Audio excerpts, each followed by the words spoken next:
Donc, qu'est-ce qu'il faut retenir de ce petit échauffement? Bon, déjà que oui, l'impact environnemental du numérique n'est plus à démontrer, mais qu'il peut y avoir quand même des actions à mettre en œuvre pour limiter cet impact et que parfois ça peut aider. Je voulais repasser sur les concepts clés pour être sûr qu'on partage tous les mêmes choses, parce que quand on a entendu parler de l'événement, on a entendu mais oui, tu vas à l'événement sur le numérique solidaire, oui, tu vas à l'événement sur la sobriété numérique, etc. Donc petite session vocabulaire. Le numérique responsable, c'est une démarche qui vise à concevoir, utiliser et gérer le numérique de manière à réduire ses impacts négatifs tout en renforçant ses bénéfices pour la société de manière générale, environnement inclus. Mais ce soir particulièrement, je vous propose qu'on se concentre plutôt sur les aspects environnementaux du numérique. Donc on parle de sobriété numérique quand on utilise le numérique moins mais mieux. On parle aussi de Green IT pour rendre le numérique plus vert en réduisant ses impacts environnementaux, mais aussi d'IT for Green, on en parlera, c'est-à-dire que l'utiliser la tech pour limiter l'impact de l'environnement d'une autre activité, ça peut avoir aussi un intérêt. Et la chose qui est importante à avoir en tête, c'est l'effet rebond, c'est-à-dire que quand les gains d'efficacité sont annulés par la hausse des usages, c'est-à-dire que même si ça améliore l'impact environnemental, le fait que ça se démultiplie, finalement, on annule ce gain. Et les choses à retenir, c'est vraiment le côté matériel, donc les matières premières, les métaux rares, la consommation de l'eau. Le premier réflexe, c'est vraiment de limiter l'achat, de prolonger la durée de vie, de mesurer ses usages et de ne pas se dire que le recyclage, c'est une solution, parce qu'il y a moins de 20% des déchets électroniques qui seront recyclés dans le monde. Et donc, je vous parlais, il y a 50 métaux différents dans un ordinateur, il y en a seulement 10 qui sont récupérés. Donc, il y a vraiment un enjeu de prolonger la durée de vie des équipements. Je vais le dire 10 fois, je pense, ce soir. Voilà, donc on a fini la première partie qui était vraiment une petite mise en bouche pour vous mettre dans le sujet. Ce que je propose, c'est qu'on passe maintenant aux solutions concrètes et retours d'expérience des entreprises. Ce soir, on a 5 entreprises qui ont bien voulu témoigner. On a d'abord Ifingo qui nous parlera du diagnostic numérique responsable. On a ensuite Exodata qui nous parlera de la labellisation numérique responsable. Ensuite, Total Énergie renouvelable. Absolument. Il n'y avait pas la place, j'ai oublié de mettre le renouvelable, c'est important, nous parlera du refroidissement des data centers. Il y a une technologie pour refroidir les data centers. Le cluster open, qui n'est pas là, donc je parlerai à sa place, parlera du dispositif de la grande collecte numérique qui consiste à récupérer du matériel informatique pour le reconditionner et le donner. Et enfin, la GBNC nous parlera de comment elle utilise la tech pour optimiser ses consommations. Et donc, je vais passer la parole à Xavier Sevin, qui est en visio. Donc, Xavier, si tu nous entends, c'est ton tour. Bonjour à tous. Oui, est-ce que vous m'entendez? Je prends 10 minutes, pas pour présenter Ifingo, mais pour cette présentation. Juste un mot sur Ifingo avant de rentrer dans le vif du sujet. Donc, nous sommes bonjour à tous, pardon, j'ai oublié, mais nous sommes un cabinet de conseil assez connu, je crois, en Nouvelle-Calédonie dans notre domaine, conseil en numérique. Et si vous souhaitez en savoir plus sur nous, je vous invite à visiter notre site web. Et on a aussi Florian et Mathieu, des associés du cabinet, qui doivent être parmi vous. Donc, n'hésitez pas. Pour aller un peu plus loin sur Ifingo, je voudrais juste vous dire un petit peu comment nous, en tant que cabinet de conseil, nous sommes arrivés à parler de numérique responsable sur son volet environnement.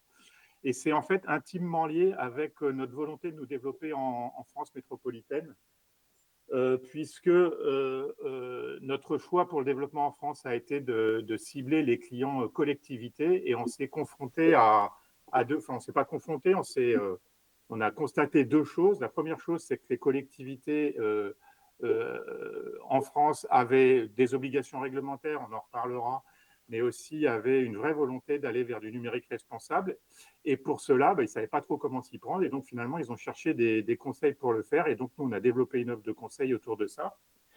Et la deuxième raison qui nous a amené à traiter le numérique responsable de manière interne, c'est que pour répondre aux appels d'offres marché public, en France métropolitaine, le numérique responsable ou le RSE au sens large est un des critères d'évaluation des candidats qui pèse en moyenne, d'après mon expérience, à peu près 10% de la note sur les marchés publics.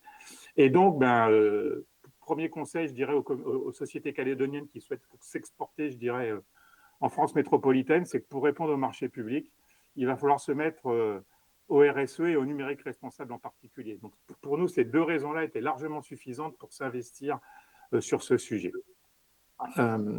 Si on peut avancer la diapositive. Alors, je vais vous faire un retour d'expérience qui n'est pas celui d'Ifingo en tant que société, mais celui d'Ifingo auprès de ses clients et en particulier d'un client. J'ai choisi l'exemple d'une région, la région Centre Val-de-Loire. Donc, la région Centre Val-de-Loire, géographiquement, c'est grosso modo Orléans, Bourges, Tours, Chartres. On est dans cette région-là, sous la région parisienne. Et la région Centre Val-de-Loire, c'est donc une collectivité qui possède à peu près, qui emploie 3700 agents. Sur ces 3700 agents, il y en a à peu près 1000 qui sont au niveau de l'administration centrale, je dirais, et 2700 qui sont ce qu'on appelle les agents des lycées, puisqu'en fait, les régions ont comme compétence de politique publique, entre autres, la gestion des lycées. Par exemple, sur la région Centre-Val-de-Loire, ça représente à peu près une centaine de lycées. Un message par rapport à cette diapositive essentielle, c'est que le niveau politique est impliqué dans la démarche à la fois au niveau du territoire, des citoyens, des entreprises, mais aussi, bien sûr, en interne, je dirais, au niveau de l'administration. On a un président de la région qui est très sensible aux affaires écologiques et donc il porte un discours fort au niveau du numérique responsable ou du numérique pour l'humain et de l'écologie en général. Et donc, évidemment que l'administration, ou son administration, je vais dire entre guillemets, se doit être exemplaire. Et donc, on a quand même un terreau largement favorable au développement du numérique responsable au sein de la région, en interne, au sein de l'administration, de par le message politique qui est porté.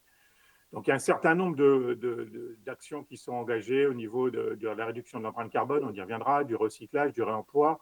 Il y a aussi quelques projets phares, comme le Climate Data Hub. Je vous invite à aller visiter ça sur Internet. C'est en gros un site open data. Alors, je caricature ou je simplifie à l'extrême, mais c'est un site open data dédié aux données climat et qui permet aux entreprises de la région, on va dire, et françaises plus largement, de s'emparer de ces données pour faire développement autour de l'écologie et des données dans le domaine. Si on peut avancer sur le slide qui suit. Alors, cette diapositive, elle vous donne un petit peu le ton, l'ambiance, je dirais, en métropole au niveau du numérique responsable et plus exactement au niveau de l'environnement au sens large.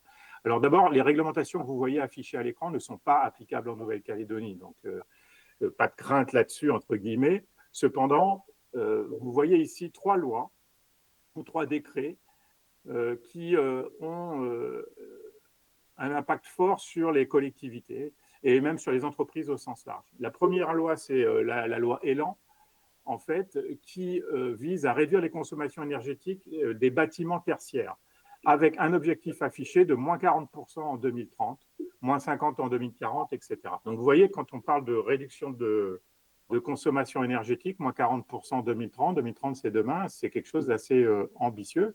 Et ça, c'est quelque chose qui est imposé aux collectivités de plus de 50 000 personnes, 50 000 habitants. Vous avez ensuite la loi AGEC, donc la loi anti-gaspillage, qui, elle, travaille au niveau des déchets et de la favorisation de l'économie circulaire, donc qui est applicable depuis 2021. Et enfin, la loi REEN, parce que les 2 premières lois ne sont pas liées spécifiquement au numérique, mais elles l'embarquent aussi. La loi REEN, elle, est spécifiquement liée au numérique, avec un certain nombre d'objectifs qui sont fixés et obligatoires, entre guillemets, pour les collectivités, là encore, de plus de 50 000 habitants. Et en particulier, l'obligation pour ces collectivités de développer une stratégie dans le domaine du numérique responsable et évidemment la mise en œuvre progressive de cette stratégie. Donc, ça vous donne un cadre un peu institutionnel ou réglementaire qui est fort. Et puis, c'est mon dernier slide, mais je vais y passer un peu plus de temps, pour vous parler de ce qu'a fait concrètement la région Centre-Val de Loire, enfin l'administration de la région Centre-Val de Loire, pour, dans cette ambiance à la fois d'une volonté politique forte d'un côté, d'une réglementation qui s'impose à eux de l'autre côté, de faire des choses. Donc, le premier élément qui a été fait chez eux et qui est fort, mais ce ne sont pas les seuls d'ailleurs à faire ça, hein, c'est la mise en place de ce qu'on appelait le SPASER, schéma de promotion des achats socialement et écologiquement responsables. Et donc, vous avez une direction des achats au niveau de la région centre qui a produit ce document qui traite d'un certain nombre d'éléments, que ce soit pour l'achat de matériel ou pour l'achat de prestations de services, favorisant, si vous voulez, un numérique responsable, avec des obligations en matière de réemploi, de reconditionnement, de recyclage, de performance énergétique, de durabilité, de réparabilité des matériels, de sobriété numérique au sens large. Donc la région centre, par la commande publique, et encore une fois, ce sont toutes les régions en France et l'État aussi, influe fortement ou influence fortement sur les fournisseurs de manière à se conformer à un certain nombre de règles qui font qu'il y a un effet roue d'entraînement de la puissance publique pour le développement d'un numérique responsable.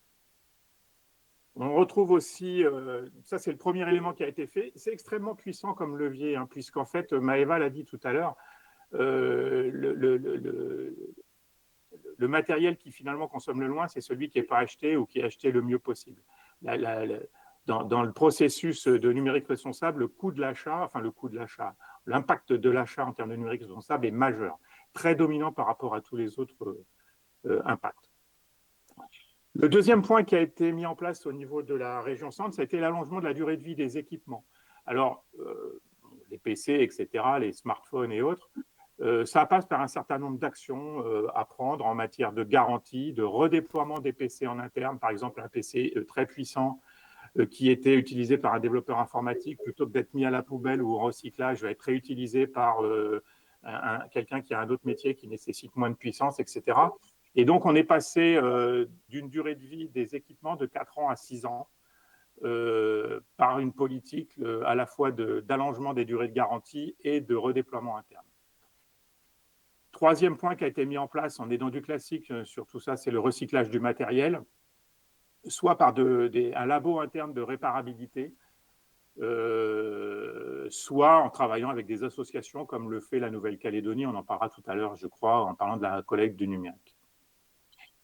Quatrième point, d'ailleurs c'est là que nous sommes intervenus, on a travaillé sur leur schéma directeur de stratégie du système d'information. Il y a un certain nombre d'actions qui sont liées, qui sont indiquées dans le SDSI, comme la mesure du bilan carbone, l'obtention d'un label numérique responsable et la mise en place d'un plan de sobriété. Là aussi, je crois qu'on va vous parler tout à l'heure des labels numériques responsables, donc je ne vais pas détailler.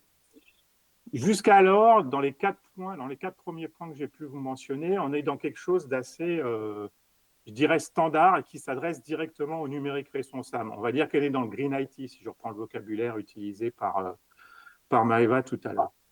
Et puis, à un moment donné, s'est posé la question de comment on peut aller plus loin. Et il se trouve que pendant la crise Covid, on l'a tous connu, le télétravail s'est largement développé. Aujourd'hui, vous avez un troisième élément qui est venu se rajouter, c'est qu'en moyenne, les agents de la région Centre-Val de Loire, je ne parle pas des agents des lycées, mais vraiment de l'administration centrale, travaillent 2 jours par semaine en télétravail. Donc, le raisonnement simpliste au début qui a été tenu par les gens de la région a été de dire, puisqu'on travaille que 3 jours sur 5 sur site, eh bien, on gagne 40% de notre temps et donc on va réduire de 40% de la taille des bureaux. En se disant, évidemment, si je réduis la taille des bureaux, je vais réduire mon impact carbone, le chauffage, l'électricité, l'énergie, etc. Bref, on imagine assez facilement. Alors, le raisonnement, pourquoi j'ai parlé de raisonnement simpliste, c'est parce qu'une fois qu'on a décidé ça en haut lieu, eh bien, ça n'a pas changé le formalisme des bureaux physiques. C'est-à-dire que chacun avait son bureau, son pot de fleurs, la photo de ses enfants, son PC de desktop. Et puis, quand il était en télétravail, simplement, il avait en plus un laptop à la maison. Et puis, son bureau était vide, toujours chauffé, parfois même éclairé, etc. Et donc, Cette volonté de réduire le nombre de mètres carrés de 40% dans un objectif de réduction de l'impact énergétique a amené à faire plein de choses, à engendrer plein de choses. Par exemple, ça a été une refonte progressive de l'organisation physique des bureaux dans un mode qu'on dit flex office. C'est-à-dire que, à part certains directeurs, à part les directeurs en général, plus personne n'a de bureau fixe, mais vous avez des bureaux que vous devez réserver en ligne pour venir travailler, des salles de réunion, des petits box pour passer des appels téléphoniques, etc. Je ne rentre pas dans le détail, mais il y a toute une organisation physique des bureaux qui a été revue. En termes de système d'information, on a dû aussi mettre en place un certain nombre de choses de manière à accompagner le mouvement. Des outils de gestion, de réservation de bureaux, de réservation de salles, réservation de parking quand les gens viennent en voiture, de gestion de planning, de pointage incendie. Pointage incendie, je fais une petite parenthèse. La première fois où on a déployé ça et il y a eu un incendie dans la cuisine d'un bâtiment, il y a eu une évacuation du bâtiment. Et au moment de faire l'appel, on était incapable de savoir qui était en télétravail, qui ne l'était pas. Et donc, finalement, le pointage traditionnel des gens au point de ralliement devenait impossible. Donc là aussi, on a développé des outils de pointage incendie qui permettent de faire un pointage des gens en télétravail. Bon, c'est rien de très sensationnel, mais des petites choses qui ont été mises en place. Deuxième chose qui a été mise en place, c'est au niveau des politiques d'achat de matériel. Au-delà des labels, de l'impact énergétique, il y a eu une généralisation des laptops, c'est-à-dire qu'on n'achète plus de desktop. On a des gens qui ne travaillent qu'avec un seul laptop. Avant, il y avait des gens qui avaient plein de laptops et plein de desktops. Maintenant, tout le monde a un laptop qui se permet de la mobilité, le télétravail, le nomadisme, une uniformisation des bornes d'accueil sur les bureaux de flex office. De manière, on vient plugger son laptop sur une borne d'accueil et un écran. Donc, tout est uniformisé de manière à ce qu'on soit vraiment ultra mobile, que ce soit en interne ou en externe. Le développement d'une digital workplace, c'est-à-dire que la volonté, ça a été aussi de faire en sorte que le bureau numérique, le bureau de travail numérique de l'agent de la région Centre-Val de Loire soit strictement équivalent, qu'il soit chez lui ou connecté au réseau interne de l'entreprise, avec le développement d'une stratégie IT autour de ce qu'on appelait la digital workplace, et qui fait qu'on n'est plus obligé pour travailler de venir au bureau, et qu'on le fait dans des conditions de confort identiques, qu'on soit ici ou là. Le développement de la téléphonie mobile et des softphones. On n'achète plus de téléphone hardware au sens téléphone bureau. Au sein de la collectivité, on n'achète que des téléphones mobiles ou pas de téléphone du tout. Et toute la téléphonie a été revue dans une optique mobile et softphone. Enfin, et avant-dernier point, pardon, c'est repenser toute la sécurité informatique, puisque, si vous voulez, quand on travaille sur un bâtiment et on va sécuriser en faisant du périmétrique, c'est-à-dire qu'on va sécuriser l'accès au bâtiment, à l'informatique, etc., en mettant des firewalls, j'en passe, et des meilleurs. Maintenant qu'il n'y a plus de bâtiment, puisque tout le monde est partout, on est obligé de repenser complètement la sécurité informatique dans une approche dite zéro trust. Enfin, toute cette démarche qui a conduit à réduire les bâtiments de 40% grâce à l'informatique, donc là, l'IT for Green, enfin, grâce aussi à l'informatique, ça a nécessité un accompagnement au changement au niveau des agents, mais aussi au niveau du management, parce que la manière de gérer des gens qui sont mobiles un peu partout et un peu nulle part, je dirais, ça change totalement la relation au travail et avec son management. Voilà, j'en ai terminé. J'espère que je n'ai pas trop débordé. Et s'il y a des questions, j'y répondrai volontiers. Merci Xavier. Alors, est-ce que quelqu'un a une question au sujet de cette première intervention? Et sinon, en attendant que vous réfléchissiez, moi, Xavier, ma question, c'est initialement, enfin, par quoi ça a commencé concrètement le travail avec le Centre Val de Loire? C'était quoi la première étape? Pour nous, ça a été le schéma directeur des systèmes d'information.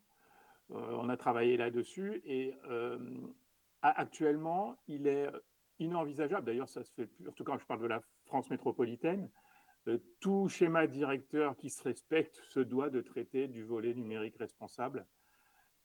à la fois dans une approche Green IT et IT for Green. C'est comment je fais pour participer avec l'outil informatique à réduire l'impact environnemental et comment moi-même, en tant qu'informatique, je réduis mon impact environnemental.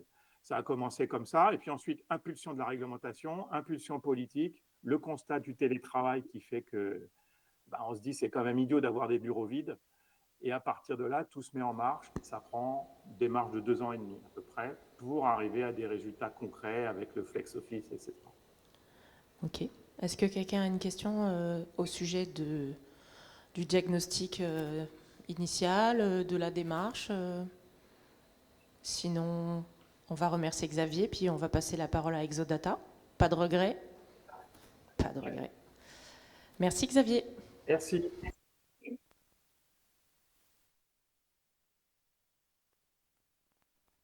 Donc Charles Stagnara, ingénieur commercial IT pour Exodata Pacific, et je vais laisser Maxime se présenter. Bonjour à tous, bonsoir. Je suis Maxime Raymond, je suis le responsable sécurité du groupe Exodata.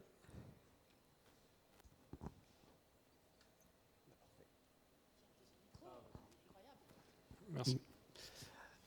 Ce soir, on va un petit peu illustrer les propos qui ont été donnés précédemment. Pour ceux qui ne nous connaissent pas encore assez bien, Exodata est un fournisseur de solutions au sens large et plus particulièrement de data center et de solutions d'hébergement. On a été pointé tout à l'heure sur la consommation de ces data centers et c'est dans ce contexte-là qu'on va présenter avec Rémi, avec Maxime, notre démarche numérique responsable parce que Exodata est certifié numérique responsable.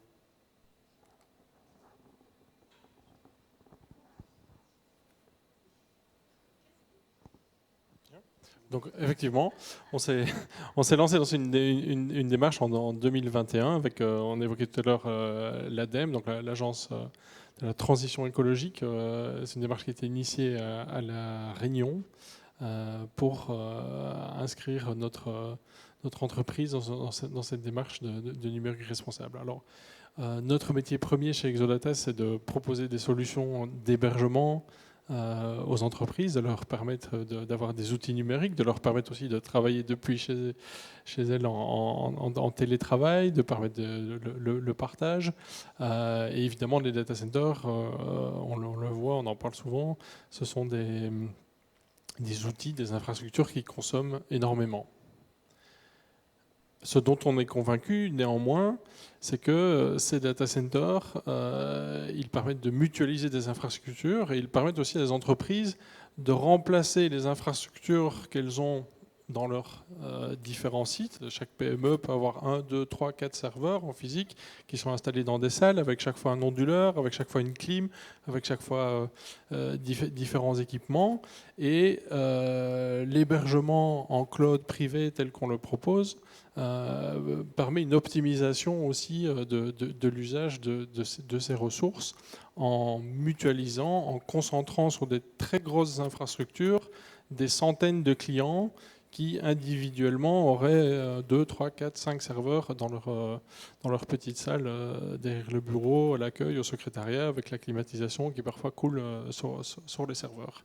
Donc c'est ça aussi c'est notre vision et notre objectif de proposer ces solutions en mode cloud privé.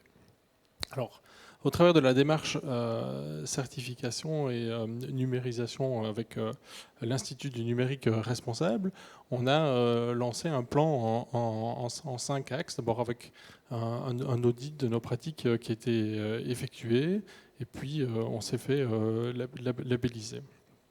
Ce qu'on a mis en place au sein de l'entreprise pour se faire accompagner, c'est au-delà des pratiques, des éléments au quotidien dont Charles parlera tout à l'heure sur les usages, vraiment le focus principal, il était sur la consommation et l'usage des data centers. On a mis en place un outil sur l'ensemble de nos data centers. On gère à peu près 13 localisations de data centers dans les différents départements d'outre-mer. On a développé et mis en place un outil qu'on appelle DC Scope.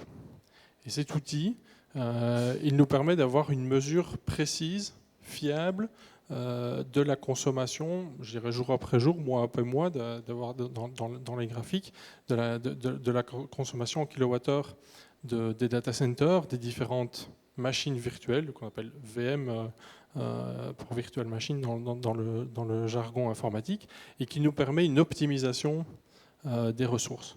L'outil va nous permettre aussi d'identifier, d'aller dire à nos clients, voilà, vous avez aujourd'hui X serveurs hébergés chez nous, vous payez tous les mois un abonnement, mais dans ces machines-là, il y a des machines qui ne sont pas ou peu utilisées. Il y a des gains, il y a des optimisations possibles. Et donc par un suivi très précis, on est arrivé à réduire et à optimiser l'usage de nos infrastructures.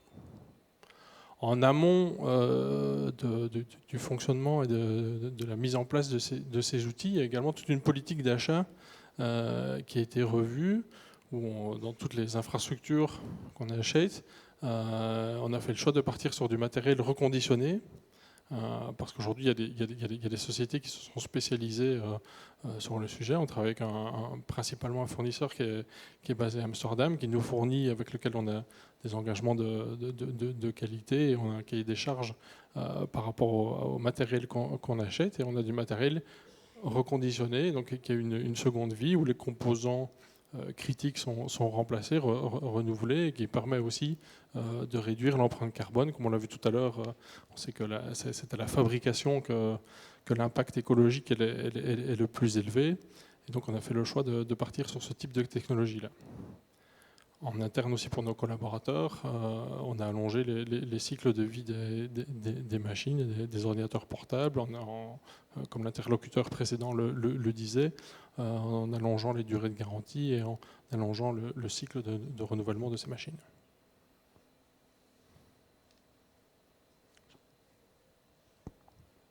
On a fait un peu la présentation dans le désordre, mais on trouvait plus naturel par rapport à l'approche globale qu'on avait. Numérique responsable, c'est un des éléments qui appuie notre politique RSE. Elle est plus large, elle s'accompagne aussi par des petits réflexes, même s'ils sont légers, sur les bonnes habitudes de climatisation, je crois que je vais alors un petit truc comme ça, ouais. Sur notre démarche RSE, on a un petit slogan qui est sympa.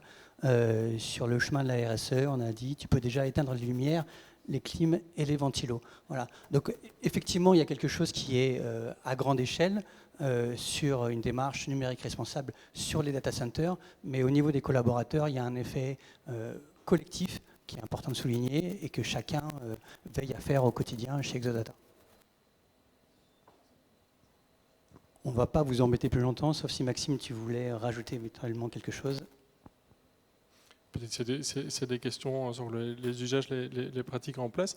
Effectivement, je vais rebondir aussi sur un élément qui était mentionné durant la précédente intervention sur la partie appel d'offres et la partie prise en compte. Effectivement, aujourd'hui, et nous sommes un acteur en fournissant sur notre activité d'hébergement, l'impact écologique et le numérique responsable est un sujet d'importance. Donc clairement, l'outil dont je vous ai parlé tout à l'heure nous permet de donner des métriques précises et quantifiables et de fournir à nos clients des KPI sur la durée d'un hébergement, sur sa consommation et les gains qui peuvent être faits tout au long du cycle de vie du système d'information.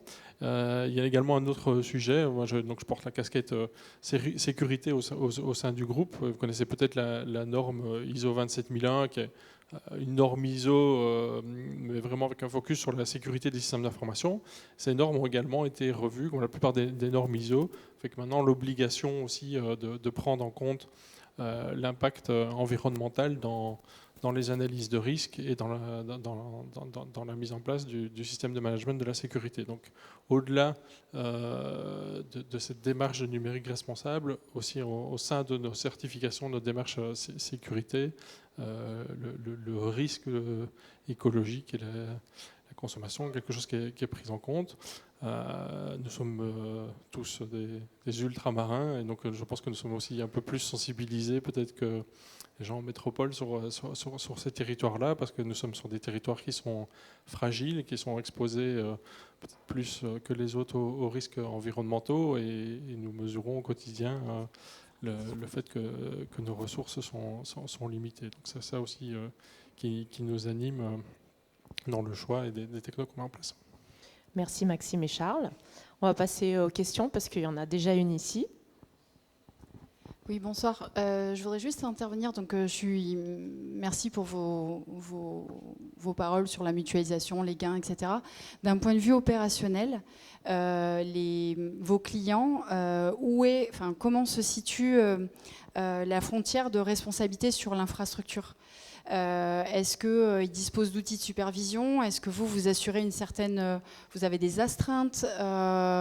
Comment ça se passe en fait en termes opérationnel ? Le serveur tombe, est-ce que vous avez des délais d'intervention et où ça se situe par rapport au SI, enfin au responsable SI métier, client? Alors, excellente question, effectivement. J'aime bien de dire que nous sommes des fournisseurs de sérénité. Donc, quand un chef d'entreprise, quand un directeur des systèmes d'information délègue tout ou partie de son infrastructure, il délègue aussi une certaine charge mentale vers son fournisseur, vers Exodata en l'occurrence. Et donc, contractuellement, en fonction des services souscrits, on s'engage à faire la supervision du système d'information de toutes les machines. Donc, c'est un serveur qui ne fonctionne plus, il y a un disque qui arrive à saturation, s'il y a une alerte de sécurité, s'il y a un problème télécom. On a des sondes, des centaines, des milliers de sondes sur tout le système qui vont remonter des alertes et qui vont être traitées en temps réel par nos équipes. Et je vais me permettre de rajouter un petit élément. On ne l'a pas précisé, on n'a pas beaucoup parlé de l'entreprise, mais plus de la démarche. Exodata, en fait, elle est présente dans les territoires ultramarins et en physique et systématiquement avec leurs données au plus près des clients. Donc, il y a deux choses qui sont essentielles. C'est d'avoir les infrastructures pour répondre aux besoins des clients et éviter les délais de latence qui sont trop importants si la donnée est trop éloignée.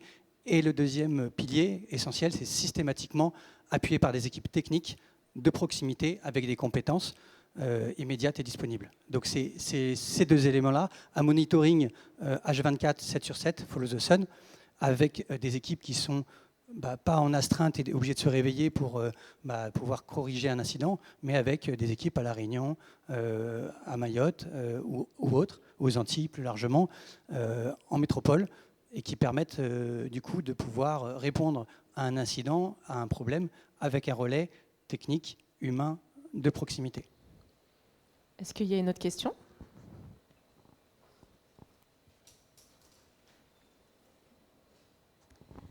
Bonsoir. Du coup, vous nous avez parlé de votre outil DCScope qui vous permet en fait d'avoir du reporting sur la consommation. Est-ce que au jour d'aujourd'hui, ça vous a permis en fait de dégager des actions à réaliser en interne ou potentiellement aussi des actions de sensibilisation auprès de vos clients par rapport justement à la consommation ?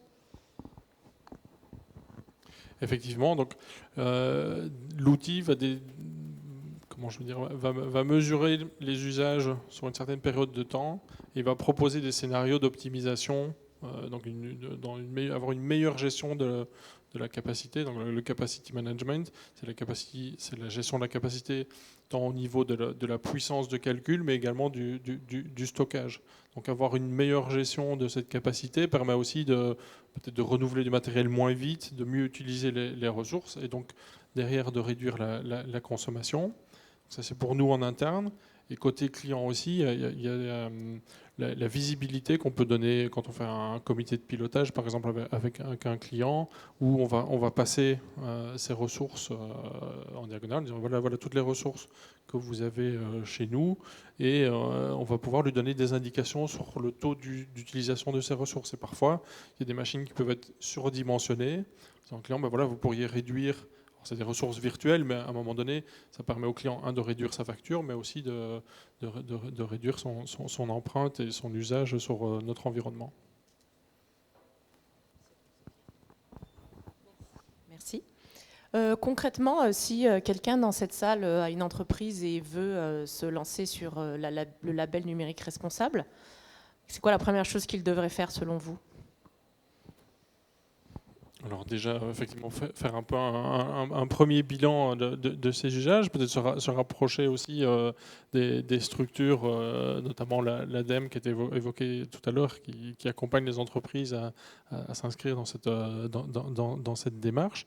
Et puis, de se rapprocher, par exemple, de l'Institut du numérique responsable ou d'un autre organisme de certification qui va pouvoir déjà proposer une sorte de pré-diagnostic et de définir le chemin pour aller jusqu'à la labellisation numérique responsable. Et je vais compléter, si je peux me permettre, c'est aussi de pouvoir s'appuyer sur des structures qui peuvent engager ce genre de démarche. Exodata en fera partie, il y en a d'autres, mais il y a des tailles critiques qui ne permettent pas forcément de faire ce genre de démarche. Il est assez facile de passer sur le cloud privé, de faire appel à Exodata, qui, elle, à la taille qu'elle a, peut avoir ce genre de démarche. Et sinon, vous pouvez aussi m'appeler moi si vous avez besoin. Il a des super moustaches et il est super gentil. Merci Charles, merci Maxime. Il y a encore une question ? Donc justement, au niveau de la labellisation, est-ce que vous avez une idée des coûts que ça engendrait pour vous en termes de société ? Tout simplement, la question, en fait, elle est parce qu'il y a des sociétés qui sont aujourd'hui jeunes sur des trésoreries qui sont potentiellement un petit peu short. Et on a bien souvent des labels qui engagent des démarches financières qui sont quand même assez importantes pour les entreprises. J'ai plus souvenir exactement du montant. Je pourrais me renseigner et revenir vers vous, mais c'était pas très élevé. Et d'autant plus que là, ici, en l'occurrence, on a bénéficié d'un soutien de l'ADEME à la Réunion. Donc, il y a des financements possibles aussi au niveau des gouvernements, etc. Voilà. etc. Exactement. Okay, et in fine, la réponse que j'aurais aussi envie de faire, c'est de dire que c'était plutôt un gain, puisque cette démarche a permis de mieux utiliser et optimiser nos ressources, et donc des économies à la suite. Okay, merci. La question des financements est une très bonne question et votre hôte y a pensé. Donc on aura une petite diapo à la fin sur ça. Merci messieurs. S'il n'y a pas d'autres questions, on va passer à la suite. Isabelle, je t'en prie. Merci Maëva. Bonjour à tous. Donc moi, effectivement, Isabelle, je travaille chez Total Énergie Renouvelable. Merci Maëva, avec Amandine. Et je vais vous parler d'une solution qui n'a pas été mise en place par le renouvelable, mais qui peut travailler avec, et qui a été mise en place par la compagnie qui ne va pas forcément non plus vous intéresser directement, mais qui pourrait intéresser plus globalement un territoire comme le nôtre. Donc l'idée c'était, on part de quelle problématique ? Maëva en a parlé tout à l'heure. Effectivement, l'explosion des usages numériques, notamment avec l'IA, le cloud, etc. On a de plus en plus de serveurs à qui on demande de plus en plus de choses, qui donc demandent de plus en plus d'énergie, et notamment de plus en plus d'énergie pour refroidir. Parce qu'on se rend compte qu'en fait, un serveur, il faut de l'énergie pour l'alimenter, mais il faut encore plus d'énergie pour lui permettre d'être refroidi. Sinon, c'est pas bon. Donc, on se retrouve avec un besoin croissant en énergie, une empreinte carbone évidemment qui explose, et tout ça, en plus, ça coûte cher. Donc, forcément, c'est pas très bon, et ça va pas aller en descendant, on le sait pertinemment. Aujourd'hui, les systèmes de refroidissement, ce sont des ventilateurs, des climatiseurs, etc. Donc, c'est des systèmes de refroidissement par air. Et ça a des limites parce qu'au-delà de toute l'énergie que ça consomme, de toute l'eau que ça nécessite, parce que ça nécessite énormément d'eau, effectivement, pour alimenter tous ces systèmes de refroidissement, en plus, ça présente une limite en termes de chauffe et ça limite donc l'expansion des serveurs. Donc il y a vraiment de gros problèmes. Et par exemple, nous, on a alors Total Energy, vous imaginez, hein, c'est quand même une énorme compagnie à travers le monde, etc.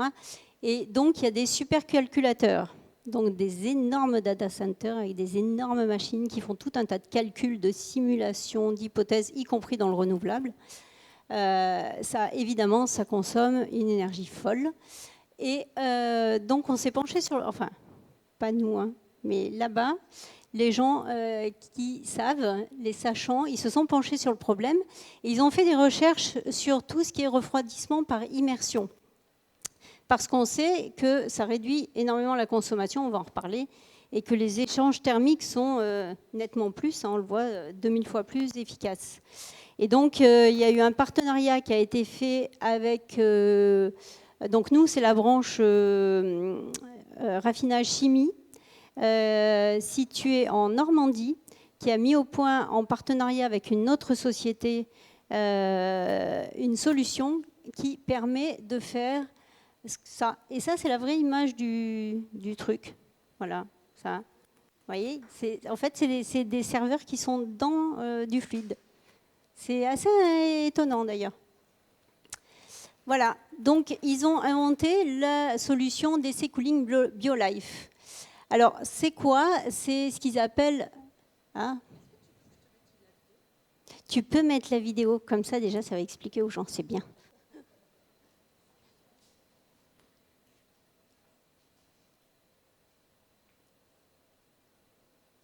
C'est un petit pitch qu'ils avaient fait devant des lycéens qui les avaient élus prix du cœur.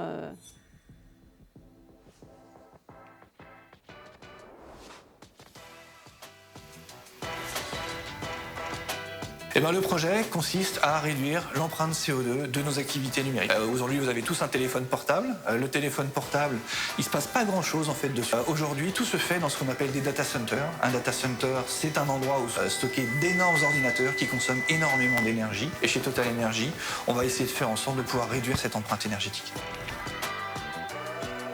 Eh ben, l'enjeu, c'est de diviser par 2 la consommation électrique d'un data center et également de supprimer sa consommation en eau. L'eau est utilisée dans les systèmes de refroidissement par air aujourd'hui et l'idée, donc, c'est de supprimer cette utilisation en eau. C'est un projet qui a plus de 5 ans aujourd'hui, puisque l'idée était non pas de développer un produit qui était déjà sur nos étagères, mais on est parti d'une feuille blanche pour pouvoir développer un produit biosourcé à partir d'huile de cuisson usagée. Beaucoup de gens ont été impliqués dans ce projet. Tout d'abord les gens de la recherche, où il a fallu trouver la bonne formulation pour le produit. Ensuite évidemment les gens des usines, puisqu'il a fallu repenser un certain nombre de procédés. Et puis tous les tests qui ont été conduits dans notre data center qu'on appelle un HPC, pour faire les gros calculs dont Total Energy a besoin. Et bien, la chimie dans tout ça, c'est qu'il a fallu développer un fluide dit électrique, c'est-à-dire qu'il ne conduit pas l'électricité, puisque vous avez compris qu'on allait tremper des éléments électriques et électroniques directement dans ce fluide. Et donc la chimie, eh ben, c'est toute la formulation et toute la création que l'on a portée autour de ce fluide. Eh bien, ça change pas mal de choses, y compris pour les data centers, puisqu'aujourd'hui, comme je vous expliquais, ils sont refroidis par air. Et le refroidissement par air est finalement assez peu efficace. Et on passe à un refroidissement liquide. Et plus qu'un refroidissement liquide, on immerge aujourd'hui les cartes mères directement, donc des composants électriques, dans un liquide. Et ça change beaucoup de choses, y compris pour les fabricants de cartes mères et de data centers. Eh bien, ce qui change aujourd'hui, c'est la construction des data centers. Et c'est ce qu'il y a derrière moi, dans le bâtiment qui est derrière, dans lequel, dans les sous-sols, seront installés des serveurs dans un data center dit immergé. Sur les parties supérieures des bureaux, vous l'avez compris, on va chauffer un liquide avec les ordinateurs. Donc, on dépensera moitié moins d'électricité pour le fonctionnement de ces ordinateurs. Et en plus, comme on chauffe un liquide, ce liquide servira à chauffer de l'eau pour le bâtiment en lui-même, mais également pour la communauté de Jouy-en-Josas. La chimie, c'est la vie.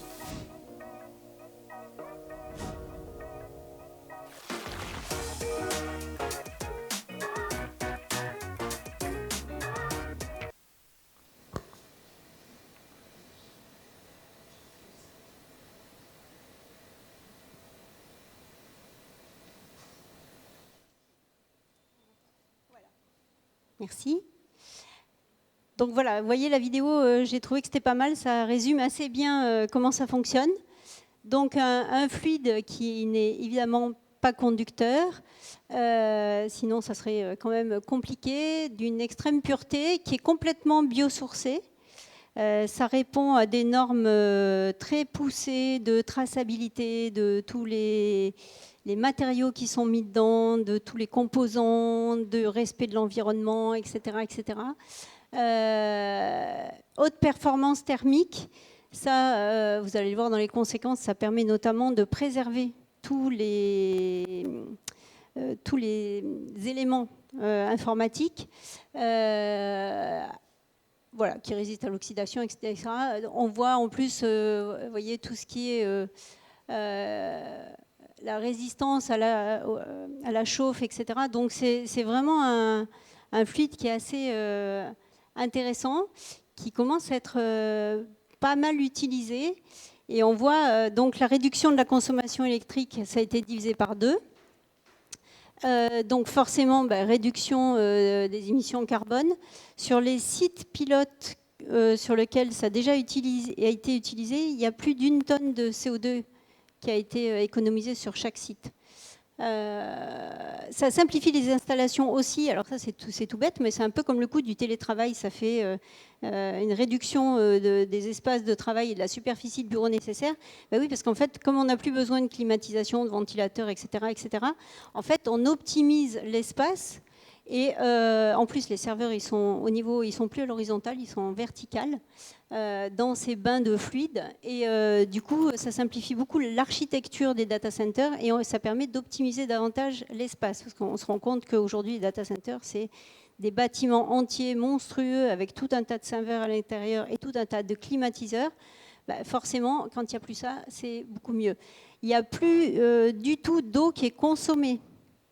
On l'a vu tout à l'heure, et puis autant vous dire que quand même la préservation de l'eau aujourd'hui c'est un enjeu, demain ça le sera encore plus, et il y a quand même pas mal de zones sur la planète où c'est un véritable problème. Donc aller installer des data centers dans le désert, autant vous dire que voilà. Sauf que là on peut, puisqu'on peut les mettre dans ces bains de fluide, et du coup on n'a plus besoin d'eau pour les refroidir. Comme ce bain, il a une résistance, une stabilité thermique, ça permet que tous les composants informatiques sont moins soumis à des variations de chaleur. Donc en fait, ils se sont rendus compte, ça ne s'était pas prévu au départ, mais que ça permet d'allonger la durée de vie du matériel informatique. Bon, ça a été mis en place. Finalement, la solution est utilisable depuis 2024. Ça ne date pas d'il y a 15 ans. Ils ont travaillé dessus, comme vous avez vu dans la vidéo, depuis pas mal de temps. Mais ils se rendent compte, en tout cas, qu'ils ont beaucoup moins de cases de matériel, de petites pièces à changer, etc. Parce qu'en fait, il y a une certaine stabilité, il y a moins de variations et du coup, il y a moins de casse. Voilà. Et alors, évidemment, on réduit les coûts, puisqu'on consomme plus d'eau, on consomme moins d'électricité. Évidemment, ça, c'est quand même bien. Les entreprises sont toujours contentes quand ça marche dans ce sens-là. Et alors, la cerise sur le gâteau, c'est que comme, en fait, le fluide transmet directement la chaleur à des capteurs qui sont à l'extérieur des serveurs, en fait, cette chaleur, elle est réintégrée directement ensuite dans un réseau. Alors, on peut le remettre dans le réseau d'eau, de chauffage du bâtiment, parce que forcément, en métropole, il chauffe l'hiver. Ça peut permettre de climatiser les bureaux, ça peut permettre de chauffer l'eau des douches, des bâtiments, etc., etc. Donc, c'est quand même assez vertueux comme système. Voilà, on voit là, effectivement, la distinction entre le refroidissement air ou avec le fluide d'essai cooling, forcément, c'est quand même pas tout à fait la même chose. On voit qu'il y a quand même certaines vertus. C'est plutôt intéressant. Donc, ce procédé, il a reçu pas mal de prix, de trophées, etc., etc. Ils ont commencé à l'utiliser, vous voyez. Alors, du coup, nous, on l'utilise sur notre fameux Pangea A4, là, notre maxi calculateur de la mort qui tue. Par exemple, la version précédente du supercalculateur qu'on avait, il s'appelait Pangea 2. Alors, je ne sais pas le 3 où il est passé, mais il n'a pas vu le jour. Mais la différence entre le 2 et le 4 consomme 87% d'énergie en moins que le 2. C'est quand même pas négligeable, je pense. surtout quand on voit le contexte mondial et comment ça va continuer. Voilà, alors Amazon, Google, Intel, enfin, ils commencent tous à tester cette solution et ça a l'air d'être pas mal. On va voir ce que ça donnera dans les années à venir. A priori, ce qui se dit, c'est que d'ici 2030, il y aurait un data center sur 10 qui serait refroidi par un système d'immersion directe. C'est assez impressionnant, hein, quand on voit le machin qui est trempé dans l'eau, on se demande comment ça peut marcher, mais c'est pas mal. Voilà, donc c'est quand même... Alors l'intégration brownfield, c'est-à-dire qu'en fait on peut, dans un data center existant où il y a un système classique, on peut petit à petit installer ce type de système, ou ce qu'ils appellent greenfield, c'est-à-dire vraiment partir de rien, d'une feuille blanche, et on construit des data centers comme ça. En fait, j'ai choisi de vous parler de ça. Pourquoi ? Parce qu'après, nous, on pouvait vous parler du SAF, le Sustainable Aviation Fuel, parce qu'on fait aussi ça avec des matériaux biosourcés et avec Air France pour faire voler des avions propres, etc. etc. Mais comme on était sur le numérique, c'est quand même plus dans l'idée. Et il y a un bruit qui court comme quoi on pourrait peut-être un jour installer des data centers en Nouvelle-Calédonie. Donc, du coup, si on fait ça et qu'en plus on met des panneaux solaires pour alimenter ce qu'il faut encore alimenter en électricité, moi je dis qu'on peut être pas mal. Voilà, merci.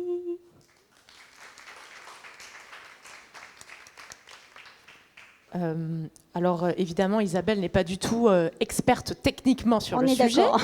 Donc, si vous avez des questions et qu'elles sont plus techniques que ce que Isabelle peut répondre, on n'hésitera pas à les poser aux bonnes personnes et à vous les redescendre. Mais en attendant, est-ce que quelqu'un a une question ? Gentille la question. Hein. Pas technique. Hein. Non, Isabelle, je vais être gentil.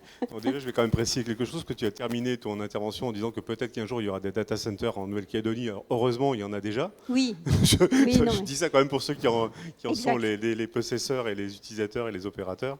Et on a des très belles installations, d'ailleurs, en Nouvelle-Calédonie dont on peut bénéficier. Alors, la question est peut-être un peu technique, mais sinon, tu la poseras à qui de droit. Mais je trouve ça intéressant, c'est les huiles que vous utilisez. On a compris que c'était des huiles de cuisson usagées. Est-ce que tu sais si une fois qu'on les a mis en place, on a trempé, on va dire, les serveurs dans cette huile, elles ont une durée de vie ou on peut considérer qu'une fois que les serveurs sont trempés, ils le sont pour leur durée de vie et leur cycle de vie? Et deuxième question. Et deuxième question, c'est on fait comment pour redémarrer le serveur une fois qu'il est trempé dans l'huile? On doit le sortir et le sécher au sèche-cheveux. Comment on fait? C'est une deuxième bonne question. Bon, je vais arrêter avec mes questions alors. Non, franchement, je ne sais pas. Concrètement, je ne sais pas opérationnellement comment ça fonctionne. Je sais que ça nécessite moins de manutention. Mais après, oui, je ne sais pas combien de temps ça dure. Je ne sais pas. Ça, je ne sais pas du tout. Mais c'est intéressant, je poserai la question. Moi, je voudrais juste mettre en lumière une autre expérience un peu semblable. À Météo France, à Toulouse, le supercalculateur, il a un procédé un peu similaire. Les processeurs il y a un circuit d'eau qui effectivement refroidit directement les processeurs et qui chauffe ensuite, puisque l'eau sort à 46 degrés. Donc effectivement, elle est ensuite valorisée pour chauffer les bâtiments. Mais il y a aussi le coût de la machine qui fait tout ça. C'est-à-dire que, OK, il y a peut-être une réduction de coût data center, mais cette machine qui pulse l'eau, qui la récupère, qui la redistribue, etc., elle a aussi son coût énergétique. Ah bah oui, voilà, elle a aussi une puissance qui est plus élevée que qui est ajoutée. Alors peut-être qu'il faut comparer avec les clims d'avant, etc., mais il y a quand même une puissance qui n'existait pas avant. Absolument. Oui, après, je pense que c'est moindre par rapport à des climatiseurs et toute l'eau que ça nécessite, etc. Mais forcément que oui. D'où l'idée de mettre des centrales photovoltaïques pour aller... Alors, dans ce système-là, le liquide n'est pas pulsé, il est statique. C'est une piscine. Là, il y a juste des capteurs. Il y a des capteurs qui récupèrent la chaleur, en fait, et qui la retransmettent dans le circuit, alors d'eau ou de chauffage. Enfin, ça dépend après ce qu'on va en faire. Mais c'est ce que j'ai compris des différents documents que j'ai pu lire sur la solution. Je fais une petite aparté. Xavier nous dit que les frais de labellisation numérique responsable se situent entre 1 500 et 5 000 euros. Voilà. Est-ce qu'il y a d'autres questions sur cette présentation? Bon, écoutez, je vous remercie. Merci Isabelle. C'est moi. Alors, sujet suivant, qui me tient à cœur puisque je participe à son pilotage, qui était censé être présenté par le cluster Open. Donc vous allez m'entendre parler encore. C'est la grande collecte numérique. Donc le cluster de l'Organisation des professionnels de l'économie numérique, c'est une association qui est située ici à la station N, qui regroupe donc les professionnels de l'économie numérique et qui a des commissions qui regroupent des personnes qui ne sont pas forcément des membres du cluster Open, mais qui sont intéressés par les sujets des commissions. Il y a une commission data, une commission IA, une commission cybersécurité, une commission formation et une commission numérique inclusif et durable qui regroupe des entreprises, des collectivités et des associations. Et nous, donc moi je fais partie de cette commission, et dans cette commission, on met en œuvre des projets en faveur du numérique responsable. Et le projet principal de cette commission, c'est la grande collecte numérique. Alors c'est né il y a 2 ans parce qu'on s'est rendu compte qu'il y avait du matériel informatique en parfait état de marche qui était réformé régulièrement. Aujourd'hui, deuxième spoiler du chiffre du baromètre de maturité numérique, il y a 9 entreprises sur 10 qui seraient dotées d'un ordinateur en Nouvelle-Calédonie. Le dernier baromètre disait qu'il y avait une durée de vie moyenne de 5 ans sur les PC de ces entreprises. Et ensuite, ces PC, même s'ils étaient toujours en état de fonctionnement, ils étaient réformés. Et on est à peu près à 450 tonnes de matériel informatique importé. En tout cas, c'est la dernière donnée que j'ai de 2022. Donc d'une part, on a pas mal d'ordinateurs en parfait état de marche qui sont parfois réformés et recyclés directement, alors qu'on sait que le recyclage ne permet pas de réutiliser l'entièreté des métaux et des matériaux. Et d'autre part, on a une situation en Nouvelle-Calédonie qui est assez inquiétante sur le sujet de l'électronisme et de l'inclusion numérique, avec par exemple un foyer sur 2 seulement qui est équipé d'un ordinateur, un Calédonien sur 3 qui est en difficulté avec le numérique. Donc ça, ce sont les résultats du baromètre de maturité numérique des populations qui sont disponibles sur data.gouv.nc. Donc tout est ouvert, vous pouvez aller voir.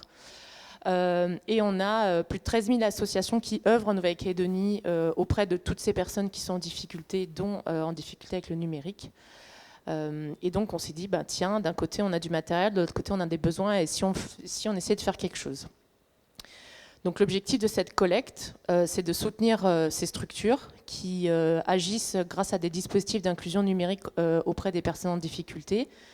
C'est aussi de soutenir et de faire connaître les acteurs du reconditionnement, parce qu'en Nouvelle-Calédonie, il y a des acteurs privés qui font du reconditionnement de matériel informatique, et Xavier en a parlé au début, et aussi Exodata en a parlé. Il y a un intérêt à acheter du numérique reconditionné. Et enfin, l'objectif pour le cluster Open, qui a un objectif de développement économique, donc c'est de développer la filière de l'économie numérique et de créer de nouveaux emplois et de la valeur ajoutée sur le territoire sur une filière du reconditionnement qui n'est pas forcément très structurée aujourd'hui. Donc concrètement, qu'est-ce qu'on fait? On récupère du matériel informatique réformé, qu'il soit en état de marche ou non, des fixes, des portables, des écrans, des souris, des claviers. On a surtout besoin de périphériques. Ce matériel est trié et reconditionné par des professionnels. Si le matériel ne peut pas être reconditionné, ou s'il nous a déjà été donné, s'il nous a été donné alors qu'il ne fonctionne pas, on récupère les pièces. Tout ce qui n'est pas réutilisé va être recyclé, donc va être renvoyé via Trécodec au recyclage. Et ensuite, c'est redistribué à des acteurs locaux, donc des associations ou des structures publiques, parapubliques, ou des structures d'intérêt général, des collectivités, des écoles, des médiathèques, etc. Donc ça, c'est le concept de la grande collecte numérique. Et derrière ça, en fait, il y a plusieurs acteurs. Déjà, il y a des donateurs de matériel. Le matériel peut être donné sur collectenumérique.nc. Il y a l'inquiétude qui peut être parfois celle des donateurs, c'est la question des données. Donc on a des ordinateurs qui nous sont donnés directement sans le disque dur, ou alors on propose une procédure de blanchiment des disques durs. Il est possible aussi d'agir en donnant du temps. Dans cette salle, donc déjà il y a des donateurs, et je les remercie de nous avoir donné du matériel, mais il y a aussi des bénévoles. Donc je les remercie de participer à cette grande collecte. On a pas mal de temps de tri, d'étiquetage, d'enregistrement, parce que notre souci, c'est la traçabilité, c'est-à-dire qu'un ordinateur donné, on sait par qui il a été donné, par quoi il est passé et à qui il a été redonné ou est-ce qu'il a été recyclé. Donc ça nécessite voilà, du suivi, du temps. Vous pourriez, si vous en aviez envie, donner des compétences. On a des acteurs, et notamment nos 3 reconditionneurs, qui se sont engagés dans cette grande collecte en donnant des compétences sans sans rétribution financière derrière. Et enfin, les bénéficiaires donc, peuvent se manifester sur collectenumérique.nc. Les demandes de dons sont ouvertes jusqu'au 30 mars 2026, mais on lancera régulièrement on ouvrira régulièrement les dons.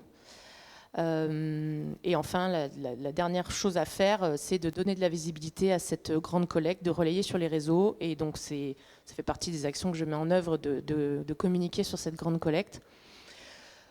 Donc, quel est l'impact de cette grande collecte? Déjà, c'est un impact super positif pour les organisations parce qu'on leur propose une solution clé en main. Aujourd'hui, au 12 mars 2026, on a 11 entreprises donatrices. Mais on a aussi une dizaine d'autres partenaires décisifs qui nous ont soit financé, soit apporté du temps, etc. On a récupéré 1400 équipements en 3 mois. 3 mois, dont environ 1000 PC. Je sais pas, ceux qui n'ont pas d'enfants n'ont pas la rêve, pardon. On a récupéré 1000 PC, ce qui est énorme, sachant que notre objectif cette année était encore de viser je crois qu'on visait 300 PC, donc voilà, on a plus de 3 fois plus de matériel, et on travaille avec donc 3 reconditionneurs et avec la collaboration de Trécodec. Et en face, pour l'instant, on a 53 structures demandeuses, donc en 3 semaines d'ouverture d'appel à manifestation d'intérêt. Des structures demandeuses partout sur le territoire, ce sont des associations, ce sont des écoles, ce sont des bibliothèques. Et on leur propose, grâce aux financements qui nous sont apportés par le gouvernement de la Nouvelle-Calédonie, des facilités logistiques. C'est-à-dire que peu importe où vous êtes sur le territoire, vous payez 10 000 francs, on vous livre, on vous installe et on vous accompagne pour prendre en main le matériel. Donc, concrètement, la grande collecte numérique, c'est une action qui met en lien différents acteurs qui ont envie de faire quelque chose de très concret sur la réduction de l'impact environnemental du numérique et sur l'inclusion numérique. On s'est retrouvés à faire du tri de câbles avec des enfants qui sont venus bénévolement, donc c'était super sympa. C'est une action qui est facilement valorisable dans les démarches RSE des entreprises, parce qu'en gros, vous, en tant qu'entreprise, vous n'avez plus qu'à donner votre matériel et on s'en occupe. Et derrière, vous avez la garantie que ce matériel, il a été soit donné, soit réutilisé pour des pièces, soit mis au recyclage, mais vous savez où il finit. Donc moi, je trouve que c'est tout bénef, mais... Vous avez peut-être des questions et puis vous me direz si vous avez, si ça vous intéresse ou quoi. Bonsoir tout le monde. Johan, donc directeur supply chain à la GBNC et à la CIEM. J'espère que pour tout le monde la CIEM c'est clair. La CIEM c'est les eaux du Mont-d'Or à Ploum. Moi je vais faire un petit virage à 90. Je ne vais pas vous expliquer comment on améliore la partie numérique, même si on en fait beaucoup. Je vais plutôt vous expliquer comment on utilise le numérique pour réduire notre impact sur l'environnement. Donc le premier point, ça a été mis en route l'année dernière. Donc c'est une cuve souterraine qu'on a installée dans la brasserie, sous la brasserie. Donc pour récupérer les eaux propres, des procédés pour les réutiliser plutôt que de les jeter. Donc en fait, la mise en œuvre, création d'un réseau de collecte dans l'usine. Alors pour les réseaux de collecte, on en a plusieurs. Pour le pasteurisateur, par exemple, c'est des équipements qui servent à pasteuriser la bière avec des températures assez élevées, autour de 58-60 degrés. Et après, tous les autres équipements sur lesquels on peut récupérer les eaux, donc des pompes, des lubrifications de pompes, lubrification de convoyeurs et un tas d'autres équipements, c'est de l'eau à température ambiante. Donc toutes ces eaux sont récupérées. Elles passent donc dans une cuve tampon. Alors, il y a des capteurs de température qui permettent de savoir est-ce que l'eau est chaude, est-ce que l'eau est froide, est-ce qu'elle doit être envoyée vers le refroidisseur, ou est-ce qu'elle peut passer en direct pour être stockée donc, dans cette cuve de 100 mètres cubes là en souterrain. Ensuite, elle est bien sûr filtrée. Hein. Alors, juste pour vous donner une petite idée aussi, les standards pour produire de la bière font que pour l'eau que l'on reçoit de la Calédonienne des Eaux n'est pas assez pure pour produire de la bière. Donc toutes les eaux qui sont utilisées à la GBNC sont retraitées. Donc pour vous donner une petite idée, ces eaux qui passent dans cette cuve ressortent dans un état qui est supérieur à celui que vous avez au robinet à la maison. Donc je reviens sur les pasteurisateurs parce que c'est vraiment là où on a fait la grosse économie. Un pasteurisateur, donc c'est chauffé en électrique et en thermique, et ensuite c'est refroidi avec de l'eau du réseau. Donc ce qu'on faisait avant, quand on passait au-dessus de 60 degrés, on ouvrait les robinets et on envoyait de l'eau du réseau jusqu'à tomber à la température voulue, qui pouvait être plutôt aux alentours de 28-30. Donc vous doutez bien, en été, quand l'eau du robinet est autour de 32, il faut beaucoup d'eau pour réussir à redescendre en température. Donc on avait une consommation qui était autour de 60 mètres cubes par jour sur un pasteurisateur qui a plus de 20 ans aujourd'hui. Donc pendant 17-18 ans, on avait une consommation qui était autour de 60 mètres cubes par jour. On a mis notre système en place, on est tombé autour de 6 mètres cubes. Donc on a divisé quand même par 10 notre consommation journalière d'eau. Et après on s'est dit on peut faire mieux. Donc c'est là où on a mis cette cuve intermédiaire et on a commencé à gérer par des capteurs et par un système vraiment très intéressant. Du coup, comment on pouvait arrêter complètement de prendre l'eau du robinet. C'est-à-dire qu'en fait, au lieu de considérer qu'on a une seule entrée, quelle que soit la température, on refroidit tout. Et donc, quand il y a trop d'arrivée d'eau, on jette le surplus. Là, on s'assure de bien cibler les températures. Et du coup, on récupère 100% de l'eau utilisée dans ces équipements-là. Donc on est passé de 60 à 6 et de 6 à 0. Donc voilà en gros ce que ça nous a permis. Donc là ce que vous voyez en bas, 3,5 hectolitres par hectolitre. Donc ça c'est notre consommation d'eau pour faire de la bière. À chaque fois qu'on sort un hectolitre de bière, on a consommé 3,5 hectolitres d'eau. Alors déjà c'est une bonne moyenne. La moyenne mondiale des brasseries c'est plus de 4, 4,5. Et donc depuis l'année dernière on est à 3,2. Et cette année, on a démarré l'année en dessous de 3,2. Donc on a une réduction de pratiquement 8% de nos consommations d'eau grâce à ces équipements, qui sont suivis 24 sur 24 pendant tout le fonctionnement de l'usine. Là, on va parler plutôt de l'énergie thermique, donc notre consommation de kérosène. Donc on a une chaudière pour faire l'eau chaude et la vapeur, qui est utilisée dans tous les procédés de fabrication de la bière et de production, donc sur les lignes aussi d'embouteillage. Donc c'est une chaudière au kérosène. Donc forcément pour l'environnement, c'est pas ce qui se fait de mieux. Et en termes de consommation, c'est quand même assez impressionnant. Donc là, ce qu'on a fait, c'est donc la partie évaporation du mou dans le process de fabrication de notre bière. Donc pareil, pour évaporer le mou, on a des taux d'évaporation moyenne standard qui est entre 4 et 6. Donc nous on était déjà à 4, ce qui n'était quand même pas mal. Mais par contre, le taux d'évaporation qu'on recherche pour avoir un mou stable, pour pouvoir bien gérer nos taux d'alcool, c'est 2,5, pardon. Pour atteindre ce... Alors, je vous voulais apprendre comment on fait de la bière peut-être. On peut. Donc en fait, c'est une des premières phases du brassage. Donc en fait, brassage, filtration de la bière. Donc donc en fait, vraiment pour rester très clair, parce que sinon on va y passer la soirée. Donc en fait, on a besoin d'évaporer toute la partie eau du mou pour le stabiliser et avoir ensuite des taux d'alcool qui soient faciles à gérer en fonction du type de bière qu'on veut produire derrière. Si on descend en dessous de 2,2, c'est très compliqué de le stabiliser. Donc par contre, ce qu'on peut faire, c'est être à 3, à 4, à 5, à 6. Mais pour pouvoir évaporer autant que ça, il faut mettre la chaudière à fond et il faut envoyer de la vapeur et on y va et on évapore. Sauf que bon, ok, derrière c'est facile, on est sûr de faire une bonne bière. Par contre, comment on fait pour atteindre le 2,2? Donc c'est là où on a mis un système automatisé en place, où on gère l'alimentation en vapeur, le taux d'évaporation du mou et on s'assure d'être vraiment au 2,2 qu'on va chercher. Et on réduit du coup notre consommation de kérosène parce que très clairement la chaudière elle était allumée et on envoyait de la vapeur jusqu'à arriver à 4, 5, 6 parce que c'est une chaudière au kérosène. On ne peut pas avoir une stabilité où si on se dit ok je vais aller chercher 2,5 c'est bien mais c'est tellement instable que quand on va être à 2, à moins de 2, à plus de 2 et au final là ça nous permet d'allumer, éteindre en permanence en fonction de ce qu'on recherche à la virgule près. Donc ça aussi, c'est suivi en permanence. Les brasseurs ont une salle de contrôle de tous les process de filtration, brassage de la bière, dans lequel on a rajouté du coup ce système de suivi, donc 24 sur 24. Donc voilà. Ça, c'est pour la partie thermique, et maintenant la partie électrique. Donc la partie électrique, on a recouvert les toitures de la GBNC de panneaux photovoltaïques. Par contre, après ça, comment on fait pour... parce que bon, l'énergie verte, c'est bien, mais la meilleure énergie, c'est celle qu'on ne consomme pas. Donc comment on fait pour optimiser encore, après avoir installé ces panneaux? C'est facile, on va chercher des rendements de nos lignes. Donc comment on fait pour avoir des rendements au-dessus de 70-75%? Ça, c'est top. Par contre, après, là, ce qu'on a voulu chercher, c'est chaque consommation de chaque équipement de toute l'usine.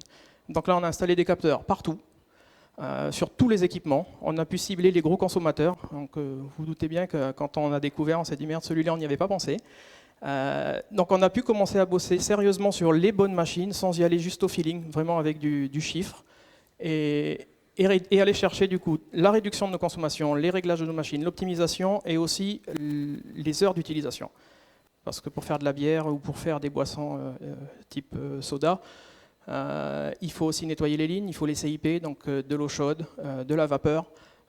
Est-ce qu'on le fait à 4 heures du matin ou est-ce qu'on en profite pour le faire à midi en plein soleil, parce que ces machines-là consomment plus, etc. Donc tout ça, ça a été suivi, on a des tableaux de bord qui remontent en permanence au niveau des équipes maintenance. Donc dans un open space avec une clim à plus de 24 degrés. et donc du coup, avec un seul écran, tous les managers de la maintenance et les techniciens de la maintenance peuvent voir en permanence ce qui se passe, des alertes visuelles, sonores, qui permettent de réagir tout de suite. Et ça 24 sur 24, puisqu'on a des équipes sur place 24 sur 24. Donc voilà comment on a pu travailler sur nos 3 gros impacts environnementaux, donc notre consommation d'eau, d'électricité et de kérosène. Donc là, ce qu'on peut voir, c'est le nombre de kilowattheures qu'on consomme pour chaque hectolitre de bière produit. Une dernière petite... Tous ces projets-là, ils sont très récents, ils ont été mis en place en 2025. Donc le dernier point, ça c'est aux eaux du Mont d'Or. Donc l'usine que vous avez à Ploum, en haut du col. Donc là, c'est de l'eau de source. Ouais, c'est cool, elle est gratuite. Par contre, le but, c'est pas non plus d'en profiter pour la gaspiller. Donc ce qui se faisait avant, on régulait, on s'assurait de remplir les cuves avant filtration, manuellement, quand les opérateurs sont sur place, mais bon, il faut anticiper, parce que si on ouvre trop tard, on démarre la ligne de production trop tard, etc. Donc souvent, ce qui pouvait se passer, c'est que les cuves débordaient. Bon, c'est pas grave, on l'a pris dans la source, quand ça déborde, on le renvoie dans la nature, mais en fait, c'est pas le but. Le but, c'est que l'eau dont on n'a pas besoin, elle reste dans la source. Donc on a mis tout un tas de capteurs, de vannes, au niveau des captages dans la montagne, au niveau des entrées des cuves et au niveau des entrées de l'usine, qui nous assure vraiment d'avoir tout le temps le niveau optimal dans nos cuves en fonction de nos besoins. Et en plus, on a plusieurs captages, donc on est capable aussi de les ouvrir automatiquement ou manuellement à distance depuis l'usine, si on démarre juste la ligne PET, si on démarre la ligne bonbonne pour les fontaines que vous avez dans les entreprises.